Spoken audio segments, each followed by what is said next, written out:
Bonjour, bonjour et bienvenue dans le podcast Wake Up, Rise Up and Shine, le podcast à écouter avant de commencer votre journée.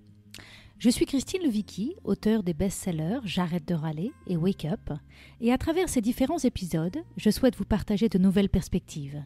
De l'inspiration bien évidemment, mais aussi des actions concrètes pour vous permettre de vivre la vie que vous avez choisie.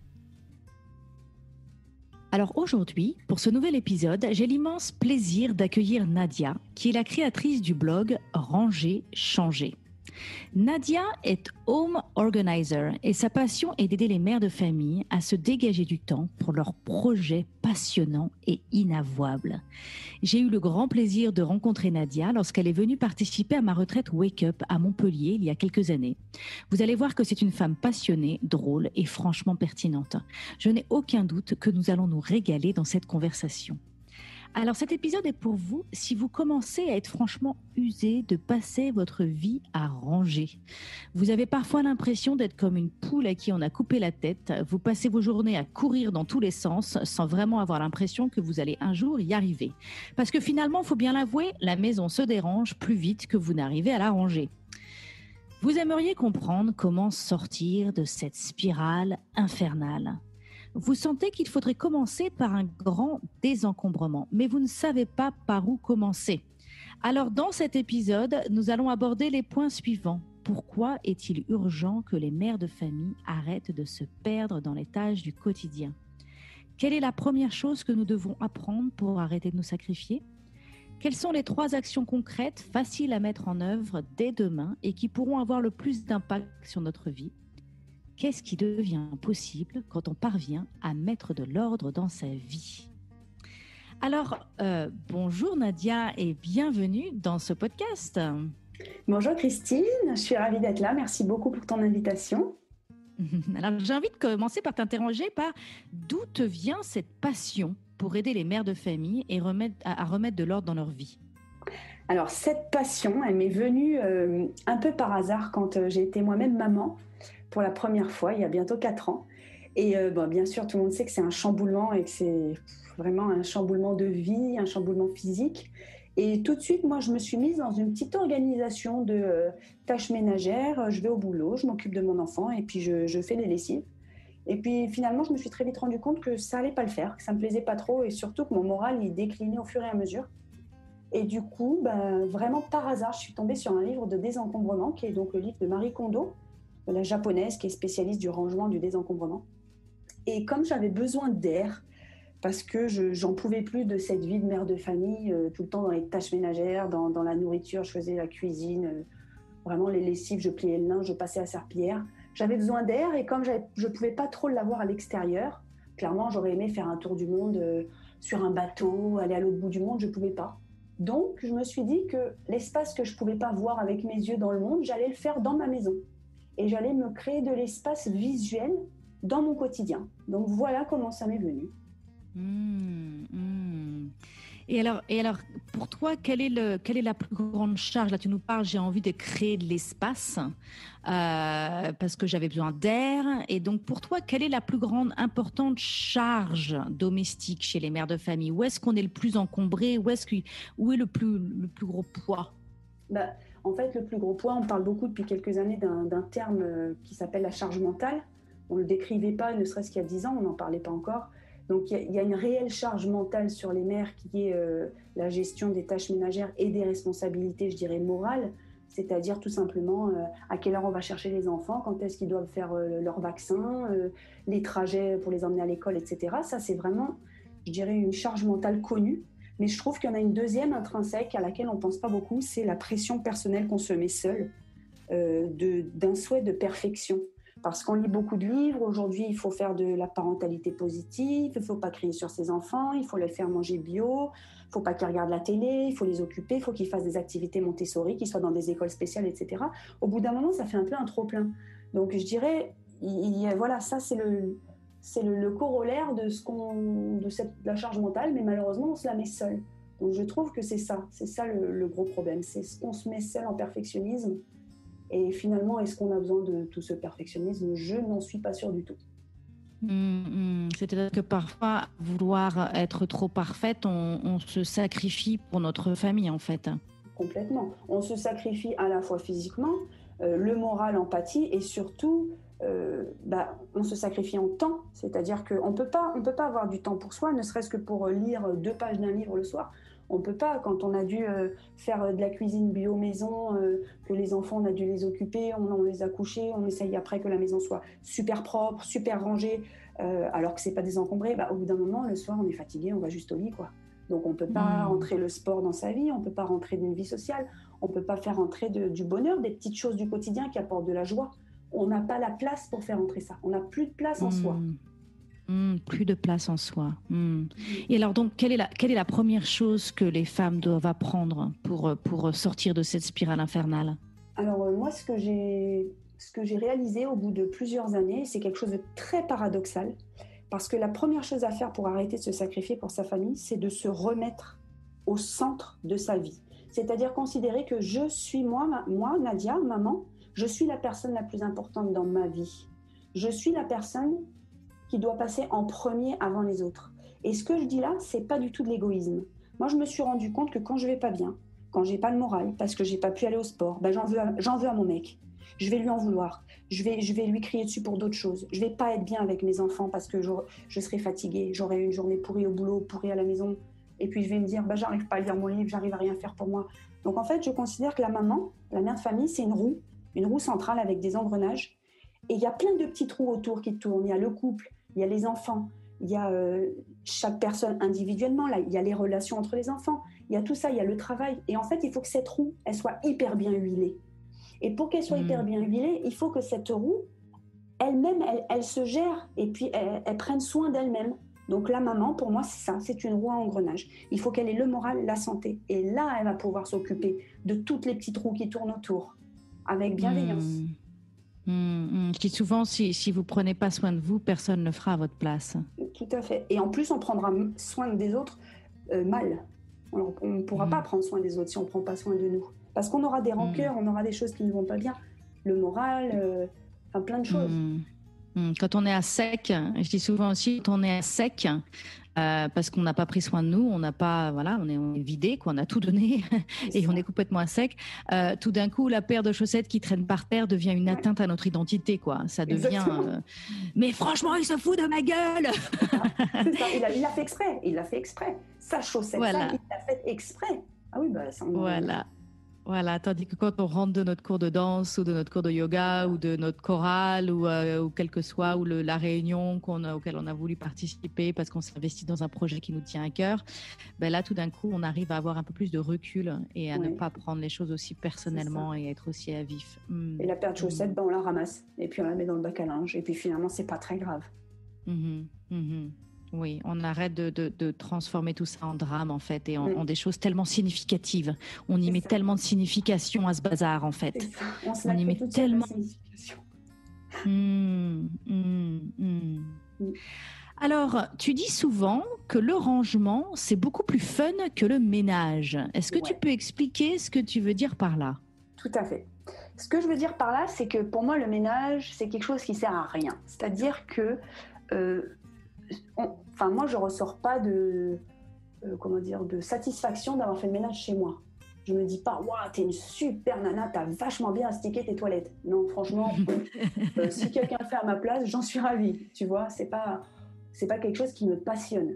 Alors que c'est vrai qu'on a la satisfaction quand c'est terminé. Mais si quelqu'un d'autre l'a fait à notre place, en général, on est content aussi. Bon, sauf si vraiment c'est notre passion. Il y a des gens dont le ménage est la passion. Ok. Mais ce que je veux dire, c'est que le rangement, par contre, c'est quelque chose de vraiment différent. Le désencombrement est quelque chose... Moi, j'assimile le désencombrement et le rangement à du développement personnel. Alors, ça va loin. Il y en a qui peuvent se poser la question pourquoi je dis ça. Parce que j'ai moi-même fait donc le désencombrement complet de ma maison. Ça m'a pris 5 mois et demi. Et en faisant ça, je me suis rendu compte que j'ai trié ma vie. J'ai trié ma vie en analysant toutes mes réussites de ma vie, en analysant tous mes échecs, et tout ça uniquement par le biais de mes possessions. C'est-à-dire qu'en me rendant compte des objets qui m'entouraient, ceux dont je me servais, ceux dont je ne me servais pas et que je conservais, en fait, on se pose des questions Et vraiment, ce sont des réflexions qui sont profondes à se dire, mais pourquoi j'ai besoin de garder cette chose près de moi? Qu'est-ce qu'elle m'apporte? Est-ce qu'elle me fait penser à quelqu'un? Est-ce que c'est un bon souvenir? Est-ce que c'est un mauvais souvenir? Et du coup, on arrive vraiment à se donner une image complète de notre vie et surtout à se donner une image de celle qu'on veut vivre à partir d'aujourd'hui. À l'avenir, qu'est-ce que je veux avoir comme vie? Et c'est là que vraiment je fais une grosse différence entre rangement et ménage, qui sont deux choses complètement différentes. Donc le rangement, c'est du développement personnel. Qu'est-ce que je veux ranger dans ma vie, dans mon environnement bien sûr, mais dans ma tête, c'est-à-dire la place que je vais faire chez moi. Cette place, je vais la faire en moi. Et je vais pouvoir mettre de nouvelles choses à cette place en moi. Et à la fois, le temps qui sera libéré parce que, effectivement, quand on vit avec 20% des choses plutôt qu'avec 100% de ce qu'on avait avant, on passe beaucoup moins de temps en rangement, en ménage, etc. Donc, ça nous libère du temps, ça nous libère de la place en nous.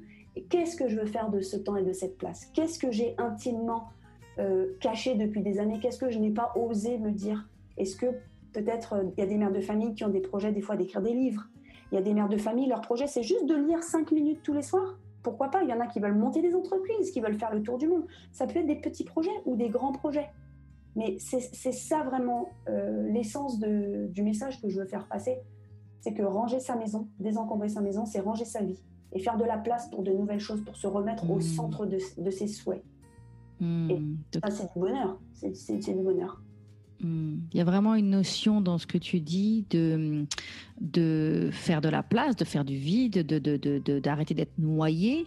Et il y a aussi vraiment une notion de choisir, en fait, d'observer, de faire un état des lieux. On parle d'ailleurs souvent ça, voilà, de faire un état des lieux et de vraiment choisir à travers les objets qu'on choisit de garder quelque part et ceux qu'on décide de laisser partir.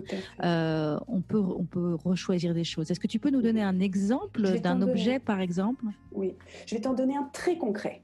Le tri des livres. C'est un outil très puissant. En fait, pour trier ces livres, je vais donner l'exercice, les auditeurs, les auditrices pourront le faire. En fait, on réunit tous les livres qui sont à nous, seulement ceux qui sont à nous, pas ceux de notre mari, de nos enfants, etc. On ne trie que ses propres possessions.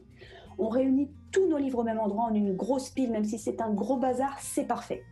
Et on prend chaque livre dans sa main et on se demande, est-ce que ce livre m'apporte de la joie? Pourquoi j'ai ce livre avec moi? Pourquoi je l'ai gardé jusqu'à aujourd'hui? Est-ce que, en fait, je ne me rappelais plus que je l'avais? Est-ce qu'il est à quelqu'un me l'a prêté, je dois le rendre? Ou est-ce que ce livre m'apporte une joie folle rien qu'en regardant la couverture?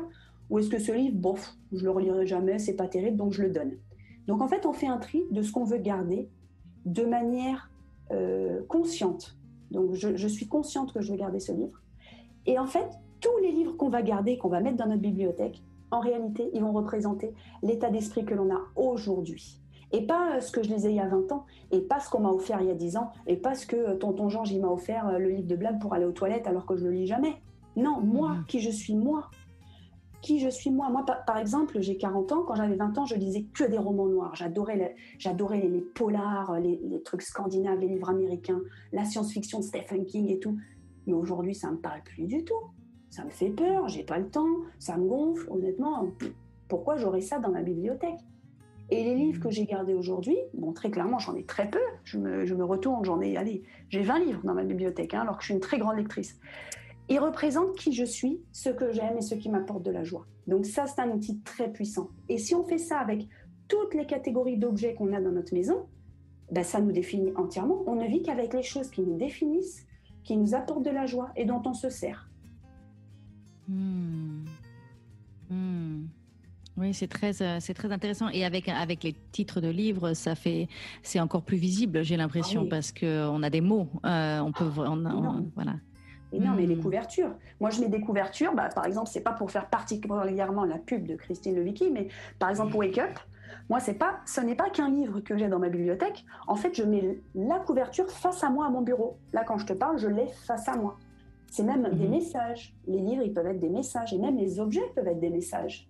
Si un objet, j'ai décidé de le garder depuis 20 ans, il me suit de déménagement en déménagement, de changement de vie, de pays en pays, c'est que cet objet a un message pour moi. Il m'apporte quelque chose au-delà de la fonction d'objet. Donc, il faut... Donc là, On va vraiment à l'encontre de toute la notion d'accumuler, Oui, de garder pour plus tard, c'est ça. Au cas où. au cas où, Ouais. Ça voilà. n'existe pas le au cas où. Il n'existe pas, Christine, le au cas où. Parce que s'il ne s'est pas présenté dans les dernières années, le au cas où, il ne se présentera jamais. Et quand bien même s'il se présente, je donne l'exemple de la garde-robe. Donc moi, j'ai des dames à désencombrer leur garde-robe. C'est toujours très difficile parce que, en général, les femmes, elles ont plus tendance à prendre du poids qu'à en perdre dans la vie. Donc elles ont toutes 3 tailles de jeans, 3 tailles de garde-robe, au cas où elles perdraient les 10 kilos, au cas où elles perdraient les 20 kilos. Ce qui, très honnêtement, arrive très rarement. Hein, je ne suis pas pessimiste pour celles qui vont écouter ça, mais ça arrive rarement. Mais dans ce cas-là, au lieu d'attendre ce au cas où qui nous pèse, parce qu'à chaque fois qu'on ouvre la penderie, on a le jean en taille 38 qui nous dit « Là, t'es grosse, t'as tes 10 kilos de trop, tu les as pas perdus ». C'est des ondes négatives. Il vaut mieux donner ce jean et donner les affaires qui sont trop petites. Et quand on ouvre notre penderie, toutes nos affaires nous vont, nous plaisent, sont colorées, nous disent bah, « t'es belle là-dedans, c'est ça qui te va aujourd'hui ». Et si un jour tu perds les 10 kilos, eh ben, tu te rachèteras une garde-robe parce que tu seras tellement contente. Et puis l'autre en plus, elle sera périmée, elle sera plus du tout à la mode. Donc ne nous faisons pas porter des poids qu'on n'a plus besoin de porter. Il faut s'alléger et poser ses valises. Si on veut encore une fois faire de la place en nous, il faut s'alléger de tout ça et enlever tout ce qui est négatif. Ce qui est difficile aussi, c'est de se séparer de la valeur de l'objet. Alors, il y a soit une valeur sentimentale, on me l'a offert à mon mariage, ou voilà, je ne peux pas m'en séparer parce qu'il y a une valeur sentimentale, même si dans le fait, l'objet, on le trouve moche ou ça ne colle pas du tout avec notre mode de vie. Donc, voilà, il y a la valeur sentimentale et puis il y a la valeur monétaire. C'est, oh là là, si un jour j'en ai besoin, je vais devoir le racheter, ça va être une dépense. Et donc, on a du mal à lâcher cette attache. C'est rare, tu sais, les objets dont on a vraiment besoin, on le sait très bien. Parce que de toute façon, c'est ce dont on se sert aujourd'hui. Je donne un exemple avec les objets de cuisine, par exemple. Il y a des gens qui ont des batteries de cuisine avec 15 casseroles. Quand tu as 3 feux pour faire cuire ta nourriture, tu n'utiliseras jamais les 15 casseroles en même temps. Donc, tu n'en auras jamais besoin. Donc, ça c'est le fait de se dire peut-être j'en aurai besoin un jour. Non, tu n'en auras jamais besoin. Et après, la valeur sentimentale, ça, c'est quelque chose de différent. Il y a des objets sentimentaux qui n'ont aucun intérêt, je veux dire, aucune utilité, mais à partir du moment où ils nous apportent de la joie et où ça nous parle, il faut les garder. Il faut les garder. Je parle souvent d'un exemple, c'est une cliente qui avait un vase très moche, qu'on pourrait dire très moche, et qui était cassé. Donc, un jugement extérieur dirait « il est moche ton truc, jette-le ». Mais elle, c'était un vase qui avait appartenu à sa grand-mère. Donc, ce vase lui rappelait sa grand-mère. Il n'y avait pas de fonction de vase, il était cassé. Mais ce qu'on a fait, c'est qu'on l'a mis en valeur dans sa salle à manger, on a mis le côté qui n'était pas cassé, et ça lui a apporté immensément de joie.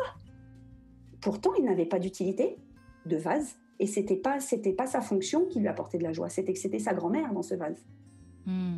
Donc il faut étudier chaque objet finalement, chaque objet doit passer dans ses mains, dans la méthode de désencombrement, ça c'est la méthode de désencombrement de Marie Kondo. J'utilise aussi d'autres techniques que j'allie à ça, notamment le 5S par exemple. Donc c'est ça, c'est chaque objet, qu'est-ce qu'il m'apporte et pourquoi. Parfois il est inutile, mais il m'apporte de la joie, je l'ai avec moi. Une statue, clairement c'est inutile. Une statue, ça n'a aucune utilité, mais si on la trouve belle et qu'elle nous envoie des ondes positives, génial. Je pense, quand tu décris, par exemple, je pense moi personnellement, j'ai chez moi au-dessus de mon frigo un énorme saladier qui sert à faire des sangrias.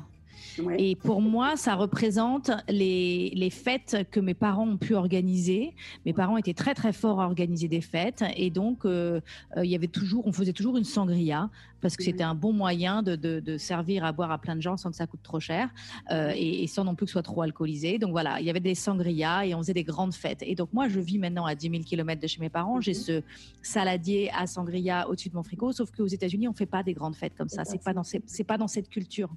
Et c'est marrant, c'est typiquement un objet dont j'aurais du mal à me lâcher parce que ça veut dire... je sais pas s'il faut pas, c'est intéressant. C'est intéressant. Il faudrait lui trouver une fonction en fait, Christine. C'est-à-dire qu'il faudrait que tu lui trouves une autre fonction parce que toi, tu l'as pas pour son utilité, mais pour ce qui te rappelle, pour le souvenir. Et il t'apporte de la joie. Donc déjà, c'est bien que tu l'aies au-dessus de ton frigo et que tu le vois. Parce que les choses qui nous apportent de la joie, si on les met dans des cartons enfermés à la cave, c'est dommage parce que la joie, on n'en profite pas. Donc, tu as très bien fait de le mettre au-dessus de ton frigo, mais tu pourrais très bien l'utiliser, par exemple, pour mettre des décorations à l'intérieur, à Noël, des boules de Noël, des choses colorées, là, par exemple, des petites guirlandes avec des lumières, ou bien à demander à tes filles si elles peuvent faire des petites créations en papier pour mettre dessus, par exemple, je sais pas, des petits papillons en papier à accrocher dessus. Tu peux essayer de vraiment de le mettre en valeur. Et bonne idée. il faut le garder, c'est une très bonne idée de l'avoir mis là. Donc ça, c'est un exemple concret que tu as donné. Et on en a tous des choses comme ça. On en a tous. Moi, j'ai des petits trucs qui servent à rien, puis il y en a qui me disent, mais c'est quoi ton truc moche? Mais moi, j'adore. J'ai à côté de moi une petite clochette qui vient de Corée du Sud qu'on m'a apportée, qui est un petit peu moche à mon goût, j'aurais pu dire ça, mais en fait, elle m'apporte tellement de joie, je la trouve kitschouille, elle est mignonnette. Je l'adore et elle me suit. Alors, tu parlais, il y a une chose qui m'a interpellée tout à l'heure, tu parlais de vivre avec 20% de nos possessions matérielles. Waouh, 20%. 20%. Bah déjà, ça veut dire concrètement qu'on peut diviser sa maison par 5. C'est-à-dire que si tu habites dans 200 mètres carrés, bah en réalité, tu peux habiter dans 40 mètres carrés. Si tu ne te contentes que de 20% de ce que tu as, ce qui est en réalité ce que tu utilises au quotidien. C'est-à-dire que si tu regardes tes habits, tu vas toujours dire oui, mais cette veste, c'est vrai que je ne l'ai pas mise depuis 3 ans, mais au cas où j'aurai un cocktail avec telle personne et tout. Ouais. On se crée en fait des obligations et des excuses. On ne se sert que des mêmes choses. Les serviettes de toilette, on se sert toujours de celles qui sont sur le dessus. À la cuisine, on se sert toujours des mêmes couteaux parce que les autres, ou ils coupent pas, ou ils sont trop grands, ou on n'arrive pas à les laver. Les poêles, c'est pareil. Il y a la poêle qui accroche, donc on l'utilise pas, mais on la donne pas. Il y a la poêle à crêpes que, ouais, bon, finalement, je fais pas de crêpes. Il y a, comme je dis, 4 casseroles, ben, on va toujours en utiliser une seule, ou la plus légère, ou la plus pratique à laver. Donc en fait, quand on réfléchit à ça sur tous les objets de la maison, ben, on est à 20%. Et pareil pour les habits et pour les chaussures. Alors, tu parlais tout à l'heure qu'on ne se désencombre que de ses affaires. Alors, comment faire quand, si par exemple, moi, j'ai envie de désencombrer, comment faire vis-à-vis des autres membres de ma famille, si eux n'ont pas forcément la même motivation que moi dans cette démarche? Alors, ça, c'est vrai que c'est particulier, mais c'est aussi un travail intéressant, parce que ça doit partir de soi. Tout comme tu disais tout à l'heure, on est seul responsable de son bonheur. On est seul responsable de son désencombrement et de son chemin. Mais quand on est sur son chemin, je pense que beaucoup de gens vont être d'accord avec ce que je vais dire. En général, les membres de la famille, surtout quand c'est la mère de famille qui fait un chemin, bah, les autres membres, ils se mettent un peu sur le même chemin. Parce que y a du mimétisme. Moi, je vais vous donner l'exemple de ma belle-fille. J'ai une belle-fille de 19 ans qui vit avec nous. Bon, là, elle est étudiante, mais elle vivait avec nous avant. Il y a des choses... Moi, je lui imposais rien. Elle avait beaucoup de maquillage, beaucoup de produits de toilette, beaucoup de produits de beauté, beaucoup de fringues. Au fur et à mesure, en me voyant faire certaines choses et en parlant avec moi, elle s'est rendue compte. Elle s'est rendue compte et elle a appliqué pas mal de choses. Donc, voilà comment faire. Il ne faut pas forcer, il faut désencombrer ses propres affaires. Et puis, des fois, il y a des demandes. Notre mari va nous dire « Tiens, chérie, tu m'aides à désencombrer ma penderie ?» Les enfants, ils vont dire « Oh, c'est une bonne idée que mes jouets, finalement, il y a des enfants qui n'en ont pas. Moi, ma fille aînée, à moi, elle a 3 ans et demi. À 2 ans et demi, elle m'a dit, on va enlever des jouets, on va les donner aux petits-enfants qui n'en ont pas. Toute seule, parce que je lui avais déjà inculqué cette notion, finalement. Je lui avais dit, moi, je donne mes habits, ils ne me vont plus, ils ne me plaisent plus, ils apporteront de la joie à quelqu'un qui en a besoin. Et donc, le chemin se fait finalement après en famille. Mais ce qui est important, c'est qu'on ne va pas ouvrir le placard de son mari et lui jeter ses affaires. Alors ça, c'est... Non, bien sûr. Non. Vraiment pas, ni les enfants. Il ne faut pas se permettre, quand ils ne sont pas là, d'aller dans la chambre puis de jeter leurs jouets, de les donner, etc. Ça peut être très violent. Il ne faut surtout pas faire ça. Alors tout à l'heure, tu as aussi attisé ma curiosité. Tu parlais des 5 S. Est-ce que c'est possible de nous expliquer un petit peu rapidement qu'est-ce que c'est que ces 5 S? Alors, le 5S, en fait, c'est une technique de rangement japonaise qui a été au départ, qui a été inventée pour les hommes qui travaillaient en usine dans l'automobile. La technique des 5S, c'est une technique d'efficacité. Moi, je suis très basée sur l'efficacité, le gain de temps, le gain d'énergie. C'est-à-dire ce qu'on peut faire qui prendrait le moins de temps possible, le moins d'énergie possible, toujours pour se libérer du temps pour des choses vachement plus passionnantes. Donc le 5S, qu'est-ce que c'est? C'est considérer qu'on a un poste de travail. Donc par exemple, là je te parle, je suis à mon bureau. Ça va définir des zones de rangement de choses dont on a besoin. Donc à mon bureau, quand je suis à mon ordinateur par exemple, j'ai pas besoin d'une règle. Moi j'écris jamais... Je me sers très rarement d'une règle. Donc, je ne vais pas avoir besoin d'avoir une règle près de moi. Je peux avoir une règle dans un placard qui est derrière moi. Je ne vais avoir à côté de moi que ce dont je me sers tout de suite et fréquemment. Donc, tout près de moi. C'est-à-dire rien, j'ai juste mon ordi. Un petit peu plus loin, dans une zone à 1 mètre, je vais avoir ce dont je vais me servir, par exemple, 1 fois par jour ou 2 fois par jour. Dans une zone qui est encore plus loin, je pourrais mettre ce dont je me sers une fois par semaine. Et ce que je vais consulter une fois par mois, 2 fois par mois, ça peut être dans le placard de l'entrée, dans la cave ou dans une étagère qui est au-dessus. En te disant ça, je fais les gestes parce que mon bureau est aménagé comme ça. Donc, cette technique, elle était pour les personnels à l'usine qui travaillaient à la chaîne. Pour gagner en efficacité, ils avaient les instruments dont ils se servaient tout de suite, vraiment sous leurs yeux. Et tu vois, espacer de plus en plus loin ce dont ils se servaient moins. Donc, c'est efficacité extrême. Et ça, on peut se le mettre à la maison, au bureau, à la cuisine. Quand je cuisine concrètement, oui. Ne pas aller à l'autre bout pour chercher un plat dont finalement je me sers toutes les semaines. Non, on le met près de soi. Moi, ma mère, par exemple, je vous donne un exemple concret, elle sera ravie de l'entendre. Elle range ses torchons à au moins 30 mètres de sa cuisine. Je n'ai jamais compris pourquoi. J'ai beau lui poser la question, elle ne sait pas. Moi, mes torchons, ils sont où? Ils sont sous mon évier. Parce que je me sers de torchons tous les jours. Donc, ça paraît logique, mais finalement, on ne fait pas tous ça. Je me souviens de quelque chose qui m'a énormément aidée quand mes enfants commençaient à être en âge de pouvoir aider à la maison. On avait du mal à les engager. C'était d'installer un îlot tout près de mon lave-vaisselle et de mettre les tables, toutes les assiettes, en fait, sous l'étagère de cet îlot, juste à côté du lave-vaisselle. C'est-à-dire que du coup, mes enfants, c'était beaucoup plus accessible, c'était proche, c'était facile, il y avait moins d'efforts. Évidemment, si je leur demandais de ranger les assiettes sur l'étagère du haut, forcément, ils ne pouvaient pas parce qu'ils n'avaient pas la taille physique pour le faire. C'était trop compliqué, il fallait monter sur un tabouret, ils risquaient de les cacher.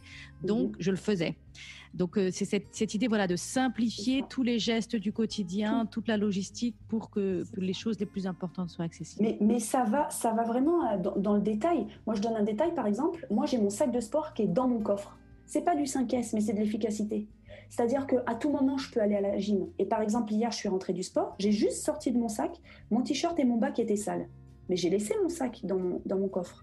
Comme ça, j'ai pas à me trimballer un gros sac et je le mets à la maison et je le pose dans un coin et il va falloir que je lave les habits. Du coup, ça va m'engranger tout un stress, quelque chose dans la tête. Donc, efficacité, je sors les 2 pièces qui sont sales, je les ai mises au sale et je retournerai pour mettre dans la voiture. Moi, je trouve que c'est beaucoup plus efficace pour moi. J'ai moins de sacs à porter le matin. Voilà, c'est ce genre de petits détails. C'est rien, mais ça, c'est 2 minutes de gagner, 3 minutes. Des 2 minutes, des 3 minutes par jour, moi, j'ai 2 heures tous les soirs de gagner. Alors, parle-nous de ça. Qu'est-ce qui se passe? Qu'est-ce qui change dans la vie des femmes que tu accompagnes et qu'est-ce qui a pu changer dans ta vie une fois que ta maison était désencombrée? Qu'est-ce qui a changé? En fait, ce qui a changé, j'ai eu vraiment une surprise. Parce que moi, je m'attendais au départ à me dire, bon, j'ai besoin d'air, c'est un petit peu le bordel, mets-toi un coup de pied aux fesses, Nadia, tu ranges. Voilà, moi, j'avais commencé pour ça.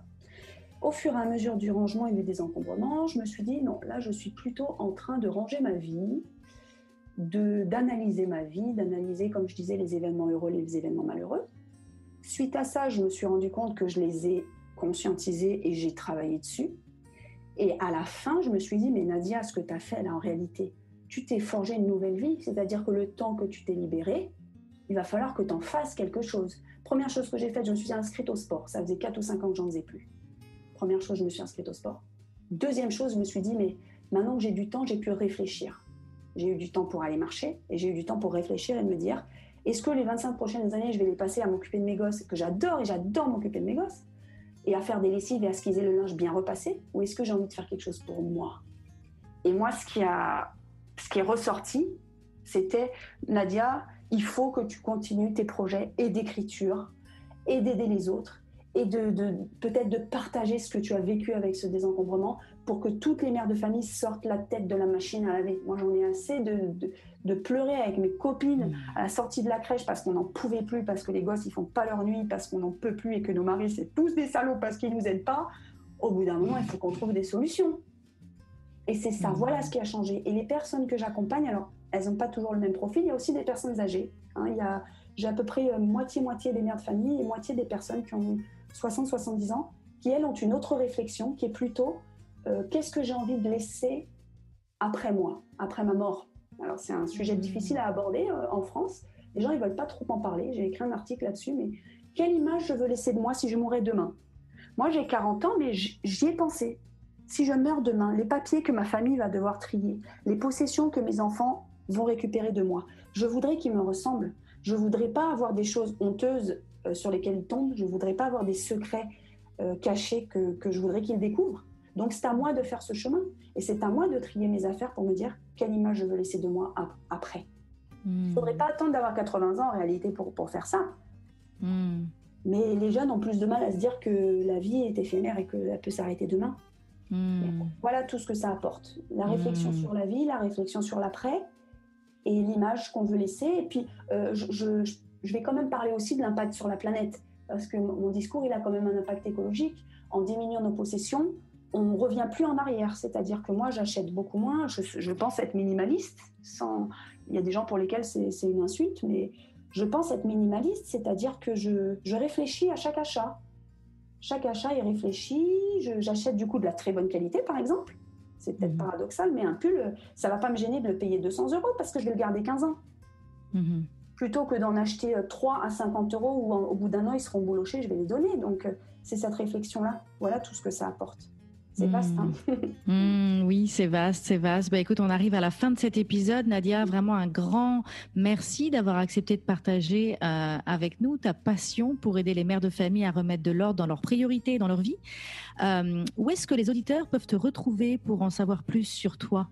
Alors, ils peuvent me retrouver sur mon blog rangerchanger.fr. Donc, j'ai plein d'articles très pratiques sur l'efficacité, le gain de temps, le rangement, le désencombrement, le pliage des affaires. Et j'ai aussi une formation sur comment désencombrer sa maison petit à petit, pas à pas, donc sans se mettre la pression, pour arriver au final donc, à se libérer du temps. Et j'aimerais que toutes les mères de famille aient un projet enfoui, inavouable, qu'elles puissent assouvir. Je serais heureuse de ça. C'est ma mission. Merci. Merci beaucoup à toi, Nadia, et à très bientôt. Au revoir. Merci Christine, au revoir. Si vous avez aimé ce podcast, abonnez-vous pour que je puisse continuer à vous apporter des ressources pour vous aider à vivre pleinement la vie que vous avez choisie. Si vous écoutez sur Apple Podcast, laissez-moi 5 étoiles. C'est vraiment le meilleur moyen de m'encourager et de me soutenir. Et si vous avez envie d'aller plus loin, j'ai créé pour vous un programme vidéo gratuit sur 5 jours pour vous aider à ne plus vivre votre vie à moitié endormie. Vous pourrez le trouver sur mon site internet www.christinelevicky.com. À bientôt pour un autre épisode à écouter avant de commencer votre journée.